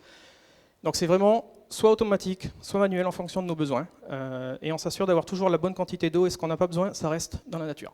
Donc ça c'est le premier point. Et le deuxième point, on n'a pas encore eu l'occasion de le tester grandeur nature, mais on fait des tests hebdomadaires pour s'assurer que ça fonctionne, c'est la mesure du pH. La mesure du pH, elle est obligatoire à l'entrée de l'usine pour savoir si c'est bien de l'eau de source qu'on reçoit. On est là pour produire de l'eau de source, pas de l'eau de pluie. Sauf que quand il y a des grosses intempéries, c'est possible, c'est de la nature, qu'à un moment une veine se forme et qu'il y ait de l'eau qui passe, de l'eau de pluie qui passe. Donc ça, clairement, je vous le dis, on n'a pas encore pu le tester et j'espère ne pas avoir à le tester, ça n'arrive pas. Mais on souhaitait quand même mettre ce process en place pour s'assurer d'avoir toujours la qualité optimale de notre produit. C'est-à-dire que l'eau de source que vous achetez au magasin, c'est de l'eau de source et rien d'autre.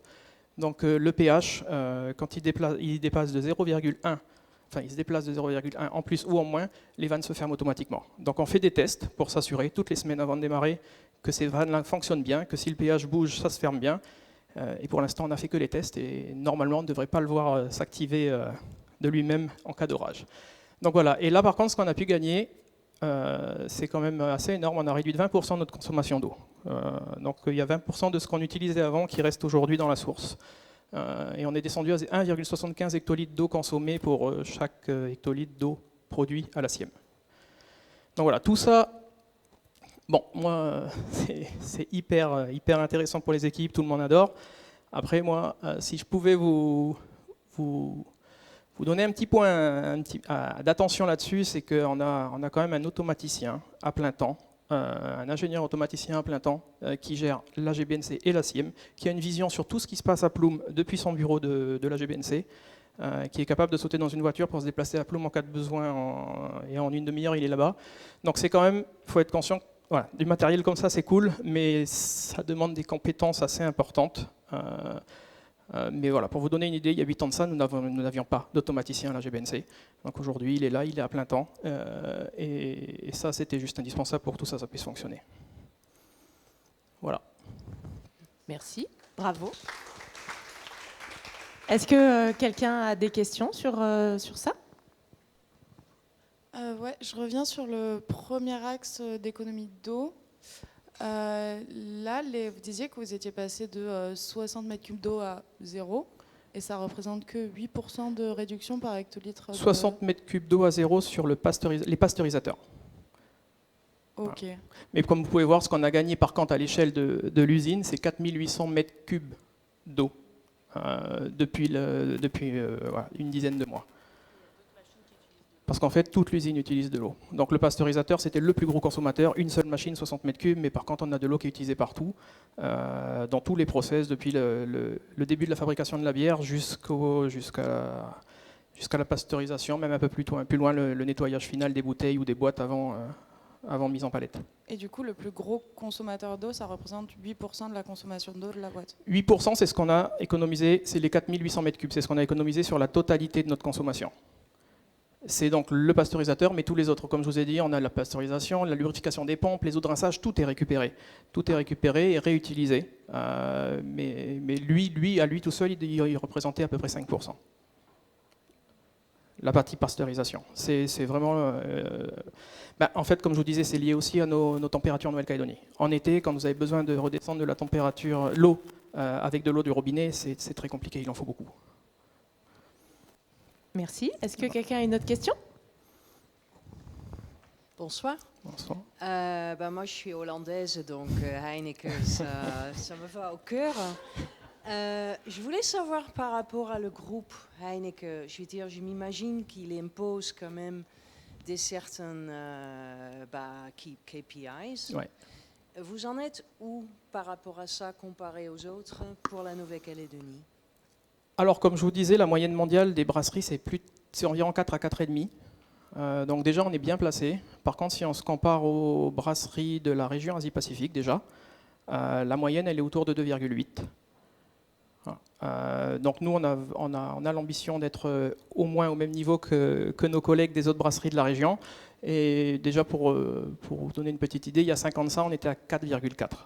Donc en 5 ans, on a quand même réduit vraiment beaucoup. Là, je vous parle vraiment que de l'évolution qu'on a pu faire sur cette mise en place-là, de ce chantier. Mais on est passé de 4,4 à 3,2 en 5 ans. Et on compte bien descendre pas loin des 2,5. Donc votre objectif, c'est aussi de devenir best in class? Oui, ouais. C'est l'objectif d'Heineken partout dans le monde. Ok, très bien, merci.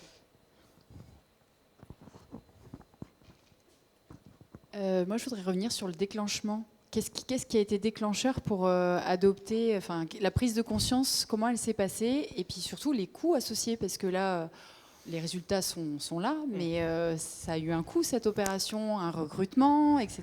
Donc voilà, comment s'est passée cette prise de conscience?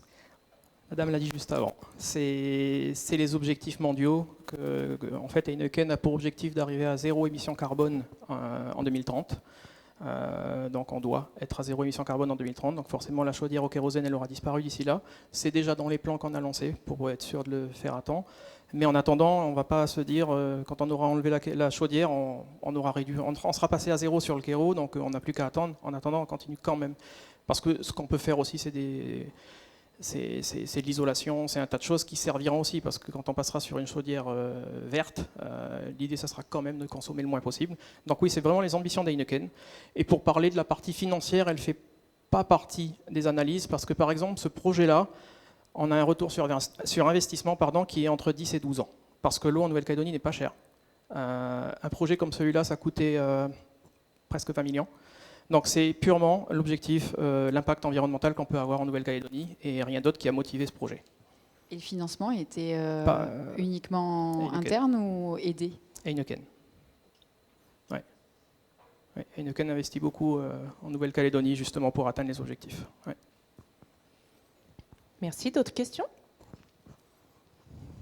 Bonsoir. Bonsoir. Ma question portait du coup sur les productions, enfin la consommation d'eau, qui ne tient pas compte des contenants.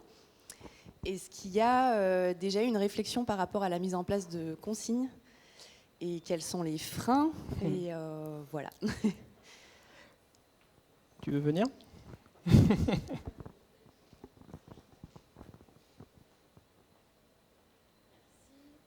question venait de... Ah, super, bonsoir. Marie-Amélie Molia, je suis directrice Corporate Affairs dans la RSE à la GBNC. Donc c'est une question bien évidemment qui revient extrêmement souvent. Alors la consigne, alors, il y a une partie un petit peu technique, donc peut-être que Joanne pourra compléter. Alors la consigne c'est super bien. Quand on habite à 22 000 km, c'est un peu moins pratique, même si de toute façon c'est pas un projet dont on se dit qu'on le fera jamais, c'est quand on le fera. Donc un jour ça viendra. D'ailleurs, tous nos collègues à Heineken dans la région Asie-Pacifique sont déjà, pour la plupart, à la consigne, donc returnable glass bottles. C'est ça. Après, les modes de consommation en Asie, juste une petite parenthèse là-dessus. Par exemple, les topettes, les bouteilles en verre, on ne les trouve que dans les CHR, dans les cafés, hôtels, restaurants, dans le reste des pays d'Asie. Donc c'est beaucoup plus facile de les déposer dans ces endroits-là, les récupérer et être sûr. Et là, je parle en fait du taux de retour, que déjà, en fait, le contenant, il est bien maîtrisé du début à la fin. C'est-à-dire que c'est Heineken qui le dépose et qui le récupère et qui le retourne dans ses usines. Et donc c'est très très facile à gérer. Dans les modes de consommation européens, c'est un peu plus compliqué parce que on le voit d'ailleurs aujourd'hui avec ne serait-ce que sur les retours verts de recyclage. La plupart du temps, il y a des mégots dedans, enfin des objets étrangers qui ne permettent pas aujourd'hui de revaloriser les bouteilles.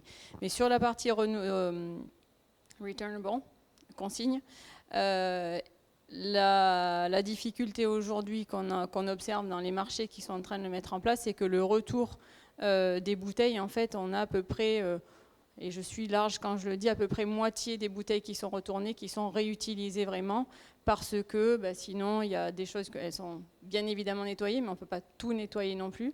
Il y a aussi la consommation de tout ce qui va être les énergies annexes, pour aller récupérer tout ça un peu partout, donc les trajets en véhicule, la consommation d'eau, etc. Même si on a vu qu'on est fortement mobilisé pour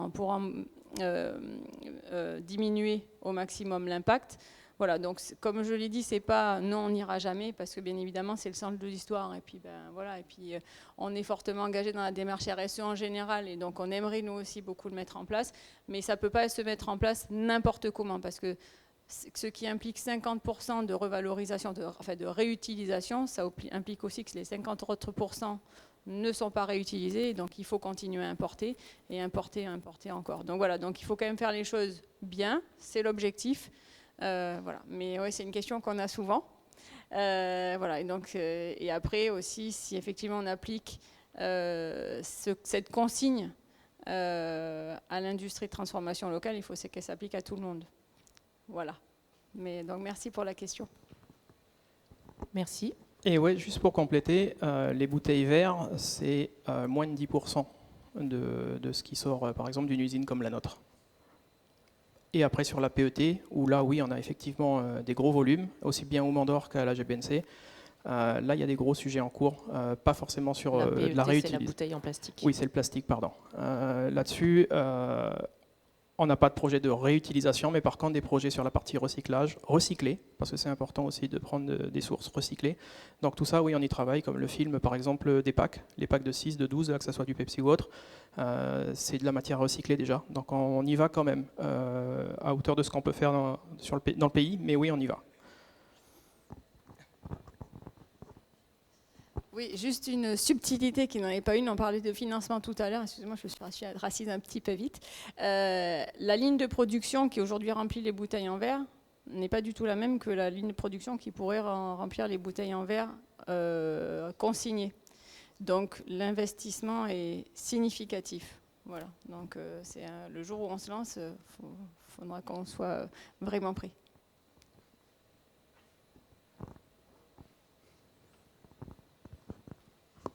J'avais juste une question sur les temps de retour sur investissement. Là, vous parliez de 10-12 ans pour la partie eau. Sur la partie élect, tout ce qui est capteur, automatisme, justement, je voulais savoir à peu près, par rapport au nombre de kilowattheures économisés, là, 12% de conso élect en moins, justement, le temps de retour par rapport à l'investissement, alors hors poste, automaticien à plein temps, parce que ça, c'est un coût aussi à prendre en compte. Hein. Mais en tout cas, sur la partie invest, et est-ce que vous avez eu des aides, notamment ACE ou ADEME, sur la partie invest en instrumentation ? On n'en a pas fait. On n'en a pas eu parce qu'on n'a pas fait de demande sur cette partie-là. Je pense que si, vu les relations qu'on peut avoir avec eux, je pense que si on avait fait la demande, on aurait pu l'avoir. Mais c'est un projet sur lequel on est parti très vite quand on a vu qu'on était en mesure de le faire et d'avoir des résultats rapides. Pour être clair, sur ce projet-là, le retour sur investissement, il a été un peu inférieur à 1 an. Donc juste magique. Même avec un ETP. Ah oui, oui. Merci Johan. Merci à tous. Je vais passer à la dernière partie de conclusion.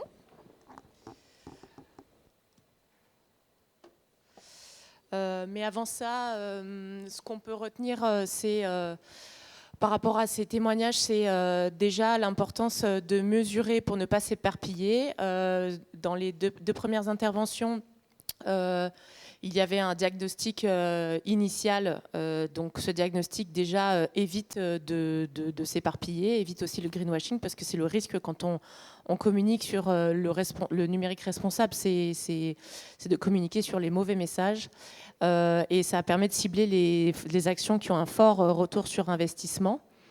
Le fait de suivre des labels et des normes, c'est pas forcément toujours des contraintes, ça peut aussi être un guide pour progresser. Et enfin, le fait que certes la tech a un impact sur l'environnement, mais elle peut aussi parfois être une alliée. Donc il faut mesurer le pour et le contre et voir comment on peut aller vers quelque chose qui permet d'améliorer les impacts environnementaux d'autres activités. Donc c'est ce qu'on nous a parlé avec Total Energy et la GBNC. Pourquoi est-ce que c'est stratégique pour vos organisations ? Tout le monde en a parlé, c'est déjà pour réduire les coûts, allonger la durée de vie des équipements, ça permet d'investir moins souvent, optimiser les infrastructures, économiser les énergies, etc. Toutes ces actions-là, elles sont évidemment valorisées dans les stratégies RSE des entreprises. Ça permet d'être en conformité réglementaire par rapport à certaines réglementations. Alors en Nouvelle-Calédonie, elle ne s'applique pas, mais si vous souhaitez exporter vos savoirs ou vos produits ou vos prestations, c'est bien de se rapprocher. Il y a aussi une question d'attractivité des talents. C'est un enjeu en Nouvelle-Calédonie. On a du mal à recruter des talents. Donc si on peut présenter patte blanche sur la stratégie d'entreprise en termes de RSE, c'est aidant. Il y a aussi une notion d'attractivité commerciale, de compétitivité, de se présenter comme un acteur qui utilise des solutions responsables. Ça peut nous différencier sur des marchés sur lesquels il y a beaucoup de compétition. Donc le numérique responsable, de notre point de vue, ça peut être un enjeu, un levier pour votre entreprise et pour votre organisation de manière générale. Donc on est très content que vous ayez participé ce soir pour parler de ça avec nous. Donc les bonnes pratiques pour concilier performance, planète et humain, déjà on vous l'a dit 20 fois et je vous le dis une 21e fois, c'est un matériel qui pollue le moins, c'est un matériel qui n'est pas acheté. Donc réduire les achats, réparer, réutiliser, reconditionner le matériel informatique, lui donner une deuxième vie. Ensuite, le deuxième enjeu, c'est les économies d'énergie directement, même si le fonctionnement en soi du matériel a un moindre impact écologique que sa production. Rationaliser l'usage du streaming, de la vidéo, privilégier le Wi-Fi. Aussi, l'enjeu d'inclusion numérique et d'accessibilité est très étroitement lié aux enjeux d'éco-conception. Donc, pensez, quand vous développez des services web, à demander à vos prestataires de s'intéresser à l'impact écologique et au niveau d'accessibilité de vos produits. Et bien sûr, plein d'autres bonnes idées qui pourront être vues dans ce qu'on vous présentera par la suite. Mais d'abord, les solutions de financement et d'accompagnement. Donc il y a les provinces qui aident les entreprises à faire des investissements, notamment en termes de numérique. Donc c'est possible, par exemple, à la province sud, de faire une demande d'aide à l'investissement pour l'équipement pour le numérique sur la base d'un diagnostic initial. Et donc certains équipements liés à la rationalisation du numérique dans vos entreprises peuvent être pris en charge par ces aides des provinces, notamment le CAS en province sud. Après, il y a l'ADEME qui, en Nouvelle-Calédonie et aussi à l'échelon national, met en place des appels à projets, notamment sur la décarbonation et l'économie circulaire. Donc, il faut suivre ces appels à projets. Au niveau de l'Agence calédonienne de l'énergie, localement, il y a un accompagnement financier sur l'efficacité énergétique des infrastructures. Et donc, à la fois tout ce qui est réalisation de bilan, mais ensuite financement des investissements pour limiter, pour améliorer l'efficacité énergétique des infrastructures peuvent être soutenus par l'Agence calédonienne de l'énergie. Et j'ajouterais que quand il s'agit d'une collectivité, la prise en charge peut aller jusqu'à 100% sur la partie bilan, en tout cas. Donc, c'est toujours ça de gagner. Et enfin, il y a des acteurs qui sont investis sur la question de l'accompagnement, de la formation. Donc la CCI vous l'a dit, elle proposait déjà et elle proposera encore cette année une formation numérique responsable, des fresques du numérique et au niveau du cluster open et la commission numérique inclusif et durable, de la mise en réseau avec des experts locaux. On commence à avoir des acteurs du numérique qui se positionnent clairement comme experts sur des sujets éco-conception, ce genre de choses. Donc n'hésitez pas à solliciter le cluster open si vous cherchez des spécialistes locaux sur ces thématiques. Et enfin, donc, qu'est-ce que vous ferez lundi en arrivant au bureau ? Premièrement, vous pourrez aller sur le site du label numérique responsable parce qu'ils ont mis un outil d'autodiagnostic qui est gratuit et qui est disponible en ligne. Ça permet de se donner une première idée.